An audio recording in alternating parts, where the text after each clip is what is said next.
আল্লাহ ডাকবে আর আসবে না? যৌবন কে দিল?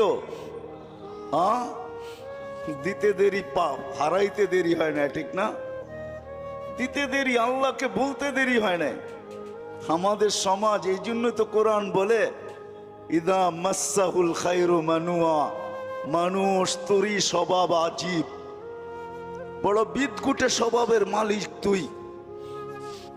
ভালো পাইতে দেরি, আল্লাহকে বলতে দেরি করস না। ইদা মাসাহুল খায়রু মানুয়া, পাইতে দেরি, বলতে দেরি করে নাই। রূপসী রূপ পাইতে দেরি, আল্লাহকে বলতে দেরি করে নাই। দুনিয়ার মানুষ পাইতে দেরি, আল্লাহকে বলতে দেরি করে না। একদম পোল্ট্রি ঢাকায় কথা বোঝেন, আবার পোল্ট্রি ফার্ম মনে করেন না। পুরান ঢাকার শব্দ আছে, পাইতে দেরি, পোল্ট্রি নিতে দেরি করে না, একবারে ডিগবাজি খাওয়া যায়। যুবকদেরকে দেখেন, যৌবন পাইতে দেরি, আল্লাহ বলতে দেরি করে না। আজান শোনে, তারপর না শোনার ভান করে চলে যায়। সমাজের প্রত্যেকটা মুসলমানকে দেখেন, আজানের আওয়াজ কার কানে না যায়? ফজরের আজান প্রত্যেককে উঠায়, 5 বেলার আজান কানে যাইতে থাকে। সবাই একটা কথা বলা আজানকে তুলিসাৎ করে দেয়, আমি ব্যস্ত। কি? আমি ব্যস্ত। অথচ ডাকলো কে? কোন আল্লাহ?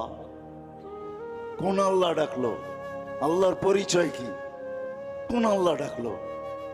যাকে 1 ফোঁটা পানির থেকে তৈরি করলো। এই জন্যই তো আল্লাহ এক জায়গায় বলেন, মান আরাদা আন্নি নাদাইতুহু মিন কারিব। মানুষ সব পাওয়ার পরে যদি তখন আমার থেকে বিমুখ হয়ে যাস, আমি কাছের থেকে আইসা তোকে স্মরণ করাইতে চেষ্টা করি। আমা কুনতা মা আম্মাহিনা, তুই কি নিকৃষ্ট পানির ফোঁটা ছিলি না? ফামান জাআলাকা দামা, তোকে রক্তে রূপান্তরিত করলো কে?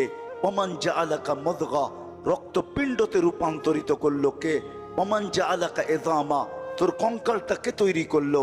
ওমান কাসা আলাইহি লাহমা, এর উপরে এত সুন্দর করে গোস্তের আবরণ কে চড়ায়া দিল যে তোকে দেখা এখন যুবতী ওড়না গলায় পেঁচাইতে চায়। বর্তমানে বিদ্যার ছড়াছড়ি, এতে কোনো সন্দেহ নাই। 50 বছর পিছিয়ে গেলে তার তুলনায় এখন 100 গুণ না 1000 গুণ না, এর চেয়েও বেশি গুণ মানুষ এখন শিক্ষিত।